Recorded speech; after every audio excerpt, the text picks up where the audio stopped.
अब बात तृणमूल कांग्रेस की करते हैं। आज ममता बनर्जी को एक और झटका लगा।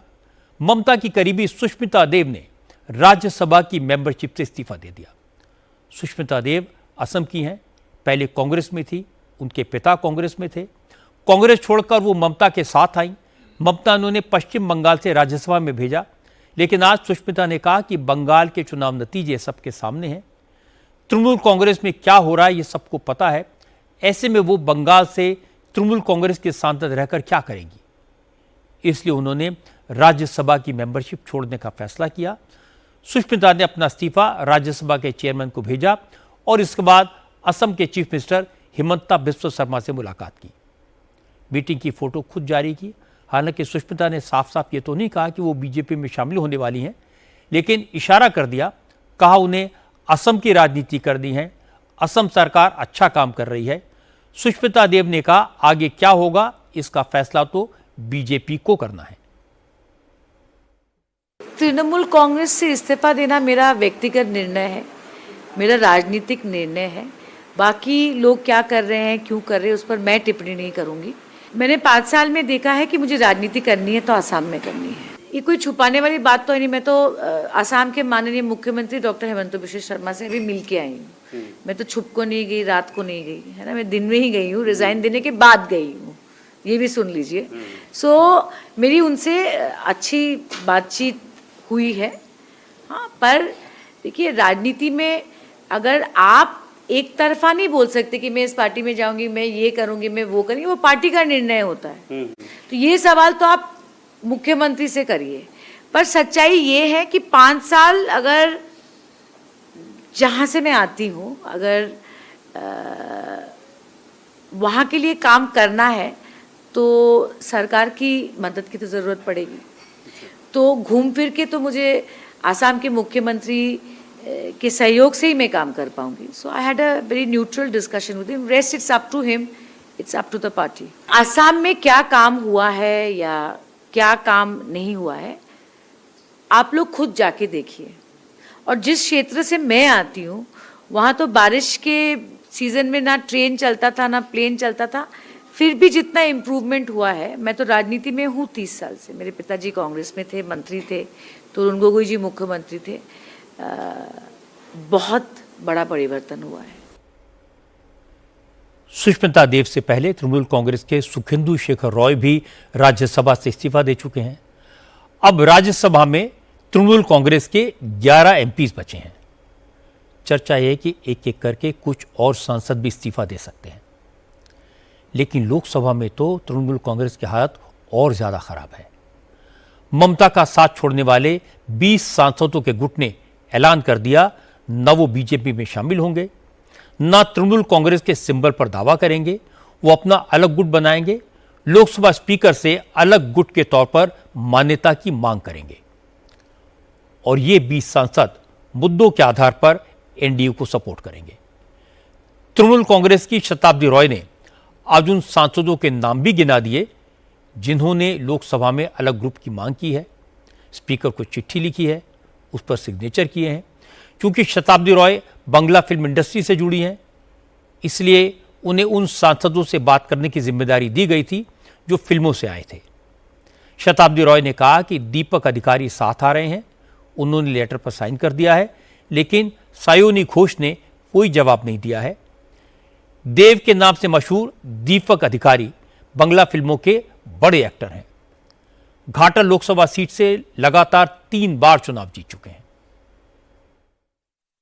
आप लोग जो 20 सांसद है, ये क्या आप अलग से तृणमूल कांग्रेस के कोई नया ब्लॉक बनाओगे या फिर एनडीए के साथ आप लोग? अभी अलग से ब्लॉक ही है जो 20 सांसद एक साथ रहेंगे। एनडीए के साथ जाने का कोई फैसला? के साथ सपोर्ट देंगे। ऐसे अभी किसी ज्वाइन करने का अभी कोई प्लानिंग है नहीं, टाइम बताएंगे क्या होने वाला है। मतलब एनडीए को जितने भी बिल्स आएंगे उनमें सपोर्ट आप देंगे? वो डिस्कस करते करते, अभी तो सिर्फ साइन ही किया है, सब डिस्कशन करते करते करेंगे। सायोनी घोष, देव तो आप ही के फील्ड से आते हैं, क्या आप उनसे संपर्क में हैं अभी? नहीं, देव से मैंने मिली थी, लेकिन सायोनी से मैंने मिली। क्या कहना है? नहीं, देव तो साइन किया है, तो अभी असली वो इस ग्रुप में है। बाकी सायोनी से पता नहीं मुझे। कितने सांसद आपके ग्रुप में हैं? उन्होंने साइन कर दिया है? किया है, कर रहे अभी तक शायद कर चुके हैं। असेंबली में 62 अभी हो गया और वहाँ पे 20, अब 18 शायद हो गया। अगर ये उल्टा होता तो आप मान सकते हो कि ये लोग गलत है, कम लोग जब गलत है। पार्लियामेंट में अगर ऐसा होता 8 अपोज करते, 20 रह जाते, फिर आप सोच सकते हो ये लोग गद्दार है, पर्सनल कोई एजेंडा से गया है, कोई ग्रिड से गया है, ग्रीडी है, वो हो सकता है। अगर कम लोग जाते, जब ज़्यादा लोग गया है तो मतलब पार्टी को मानना चाहिए जी इतने लोग कैसे अपोज कर रहे, तो कहीं पे उनका गलती है ही नहीं। अगर इतने लोग अपोज कर रहे तो कहीं ना कहीं तो उनका गलती है, जो आप मानो या ना मानो तो है ही। इसके बाद शताब्दी रॉय ने यह भी बताया कि आखिर 28 में से 20 सांसद पार्टी के खिलाफ क्यों हो गए। उन्होंने कहा कि बंगाल में करप्शन चरम पर था, पार्टी के नेताओं की सुनी नहीं जाती थी, किसी को मुंह खोलने की इजाजत नहीं थी। यह सब कितने वक्त तक सहन किया जाता। शताब्दी रॉय ने कहा वो ममता बनर्जी का सम्मान करती हैं, ममता का साथ छोड़ने का दुख भी है, लेकिन अब ममता भी बदल गई हैं। 4 मई को चुनाव नतीजे आने के बाद पार्टी की मीटिंग में हार के कारणों पर कोई बात नहीं हुई, सिर्फ फरमान सुनाया गया। इसके बाद ममता दीदी से उम्मीद टूट गई और उन्होंने तय कर लिया कि अब इस पार्टी में नहीं रहेंगी। उसी दिन मुझे लगा, उससे पहले मेरा क्या कंप्लेन था, मैं क्या किससे मेरा गुस्सा हुआ, मैं क्या अभिमान मेरे थी, वो मैं भूल गई हूँ। लेकिन 4 तारीख के बाद जिस दिन मिले, जिस दिन हारने के बाद भी कोई डिस्कशन नहीं, कोई सजेशन नहीं, कोई मतलब एनालिसिस नहीं, उस दिन मुझे लगा इस पार्टी में दीदी का शायद दीदी का और प्यार नहीं रहा इस पार्टी के लिए। अगर होते तो डिस्कस करके हम लोग आगे बढ़ते। तो पोस्टमार्टम नहीं किया गया? बिल्कुल नहीं, करने से तो मैं क्यों बोलती, पोस्टमार्टम करने से तो हम लोग बोलते। और पोस्टमार्टम होने से मुझे लगता है इतने लोग बाहर भी नहीं, मैं तो नहीं आती।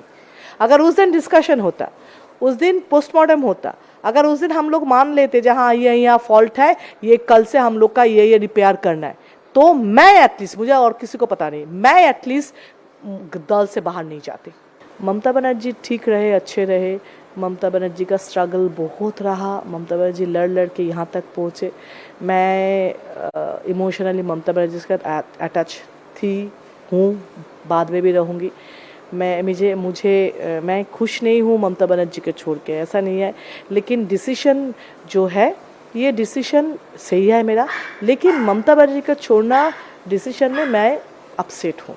ममता बनर्जी को मैं प्यार करती हूँ, लेकिन उसका ये तरीका मुझे गलत लगा, लेकिन वो इंसान को मैं रिस्पेक्ट करती हूँ, प्यार करती हूँ, और मैं मेंटली अपसेट भी हूँ ममता बनर्जी को छोड़ के। शताब्दी रॉय खुलकर बोली तो उनके बाद ममता के करीबी नेताओं को बुरी लगी। कुणाल घोष ने कहा जो लोग ममता बनर्जी के नाम पर, तृणमूल कांग्रेस के निशान पर चुनाव जीते, अगर उन्हें आज पार्टी बुरी लग रही है तो लोकसभा की मेंबरशिप छोड़ें, जनता के बीच जाएं, चुनाव लड़ें, उन्हें अपनी ताकत का एहसास हो जाएगा। अगर जौहर साहब का इस्तीफा दे सकते हैं, अगर सुखेंदु शेखर राय इस्तीफा दे सकते हैं, अगर सुष्मिता देव इस्तीफा दे सकते हैं, तो आप लोग तृणमूल कांग्रेस का सिंबल में जीतकर, ममता दीदी का कैंडिडेट होके जीतकर, तो आप क्यों कंटिन्यू कर रहे हैं? अगर आपको कुछ कहना है तो भाजपा को हाथ में, स्पॉन्सर्ड बाय भाजपा का नेता का घर जा रहा है, कभी भाजपा का चीफ मिनिस्टर आपका मीटिंग में आ रहा है, तो आप लोग इस्तीफा दे दीजिए। अगर आपका साथ मिल नहीं रहा है, अगर आपका सोच में पार्टी सही राह में नहीं है, तो आप लोग एमपी पकड़ के क्यों लेक्चर मार रहे हो? छोड़ दीजिए। अब कुणाल घोष इसके अलावा और कह भी कह सकते हैं। जिस दिन से तृणमूल कांग्रेस के 60 विधायकों ने बगावत की, उसके बाद से कुणाल घोष, कल्याण बनर्जी, मदन मित्रा और सौगत रॉय जैसे नेता यही कह रहे हैं कि जिन्हें पार्टी अच्छी नहीं लग रही है वो दोबारा चुनाव लड़कर दिखाएं। लेकिन इससे बगावत करने वाले नेताओं पर कोई फर्क नहीं पड़ा। बंगाल विधानसभा में विपक्ष के नेता ऋतव्रत बनर्जी ने कहा तृणमूल कांग्रेस के 6 और विधायक उनके साथ आ गए हैं। अब बंगाल में ममता के साथ सिर्फ 16 एमएलए बचे हैं। ऋतव्रत ने कहा कि 64 विधायकों के साथ उनका गुट विपक्ष की भूमिका में रहेगा। अभी 64 है, 64 एंड काउंटिंग। फिलहाल अभी इसी वक्त 64 है। ये लोग स्पीकर को आके चिट्ठी दे देंगे। एक और खबर जो है कि मर्जर हो सकता है टीएमसी और कांग्रेस का, इस पर क्या बोलेंगे अगर मर्जर हो गया? क्या मर्जर? हम लोग असेंबली में हमारा जो लेजिस्लेटिव पार्टी है, हम लोग तो कांग्रेस में नहीं जा रहे हैं। और जहां तक मेरा जानकारी है, पार्लियामेंट में जो एमपी लोग हैं वहां भी 2/3 से ज्यादा लोग तो कांग्रेस के साथ मर्जर नहीं हो रहे। तो कौन किसका मर्जर? जहां तक हमारे सवाल है और जहां तक मेरा जानकारी है तो एमपी लोग नहीं जा रहे हैं, हम लोग नहीं जा रहे हैं, म्यूनिसिपैलिटी नहीं जा रहा है, जिला परिषद नहीं जा रहा है, पंचायत नहीं जा रहा है। तो कौन जा रहा है? मर्जर का कोई सवाल ही नहीं है। अभिषेक राहुल से मिले, ममता बनर्जी सोनिया गांधी से अलग से मिली। मर्जर का जहां तक सवाल है कोई ताल्लुकाती नहीं है, कोई सवाल नहीं है मर्जर का। तृणमूल कांग्रेस में जिस तरह से भगदड़ मची हुई है, जाहिर है ममता बनर्जी बहुत ज़्यादा परेशान हैं। पार्टी को बचाने के लिए वो कांग्रेस से मदद मांग रही हैं। कल ममता बनर्जी ने सोनिया गांधी से मुलाकात की थी और आज अभिषेक बनर्जी राहुल गांधी से मिलने गए। दोनों नेताओं के बीच करीब 1.5 घंटे तक बात हुई। हालांकि औपचारिक तौर पर यह नहीं बताया गया कि राहुल गांधी और अभिषेक के बीच क्या बात हुई, लेकिन संजय राउत ने कह दिया कि जो नेता कभी कांग्रेस से अलग हुए थे, जिन्होंने अपनी पार्टी बनाई थी, अब उन्हें फिर कांग्रेस से मदद मांगनी पड़ रही है। इसलिए बेहतर तो ये होगा कि वो सारे नेता अपनी अपनी पार्टियों का विलय कांग्रेस में कर दें। संजय राउत के इस बयान से चर्चा शुरू हो गई कि ममता बनर्जी टीएमसी का विलय कांग्रेस में कर सकती हैं। मैंने कहा कि आज सभी को कांग्रेस पार्टी की मदद चाहिए लड़ाई लड़ने के लिए अपने अपने राज्यों में। मैंने देखा कि ममता बनर्जी कल तक कांग्रेस का नाम लेने से बहुत कतराती थी, गुस्सा आता था, लेकिन जब संकट में आ गई, जब उनके ऊपर हमले शुरू हो गए, उनको हराया गया, तब सबसे पहले उनको कांग्रेस की याद आ गई। तो मैंने कहा कि अब ये समय है कि कांग्रेस पार्टी से जो जो फैक्शन बाहर निकले थे, नेता बाहर निकले थे और उसने अपने अपने दल खड़े किए, चाहे महाराष्ट्र हो, चाहे पश्चिम बंगाल हो, चाहे उड़ीसा हो, चाहे तेलंगाना हो, चाहे आंध्र हो, सभी ने कांग्रेस में आकर कांग्रेस के झंडे के नीचे अपनी नई शुरुआत करनी चाहिए और कांग्रेस को मजबूत करना चाहिए। ये बात चली है, बात चलती रहे। हालांकि बंगाल में कांग्रेस के सीनियर नेता अधीर रंजन चौधरी कभी नहीं चाहेंगे कि कांग्रेस और टीएमसी का विलय हो, मर्जर हो। आज उन्होंने कहा कि दिल्ली में क्या चर्चा हो रही है ये तो उन्हें नहीं मालूम है, लेकिन वो इतना जानते हैं कि कांग्रेस को बंगाल में मजबूत करने का एक अच्छा मौका है। इसलिए कांग्रेस को इधर उधर की बातें सोचने के बजाय बंगाल में खोई हुई जमीन वापस लाने के लिए कोशिश करनी चाहिए। दो पार्टी, मतलब दूसरे पार्टी है टीएमसी, उनकी नेतागण के साथ नेत्री हो या नेता हो, हमारे पार्टी की नेता राहुल गांधी जी, मैडम सोनिया गांधी जी, इन लोगों से जान पहचान तो है। राजनीति में जरूर अलग पार्टी के नेता है, फिर भी जान पहचान तो जरूर है। बातचीत कभी नहीं हुआ ऐसा तो नहीं, पहले भी कभी कब बातचीत होते थे। इंडिया गठबंधन की कभी एक हिस्सा भी रहा करती, तो उन लोगों से तो बातचीत जारी है। अभी कांग्रेस पार्टी बंगाल में अपने खोई हुई जमीन को वापस लाने के लिए एक मौका जरूर उनके पास है, कांग्रेस पार्टी के पास। अगर हम पूरे ताकत देकर, पूरा ताकत झोंक कर मैदान में उतरते हुए हमारे पार्टी को दोबारा मजबूती से आगे निकलना चाहते तो ये संभव है। चूंकि ममता और अभिषेक कांग्रेस हाईकमान से सीधे बात कर रहे हैं, इसलिए तृणमूल कांग्रेस के नेता इस मामले में खामोश हैं। कुणाल घोष ने सिर्फ इतना कहा कि उनकी पार्टी इंडिया अलायंस में है। गठबंधन में शामिल पार्टियों के नेताओं से मुलाकात एक नॉर्मल बात है।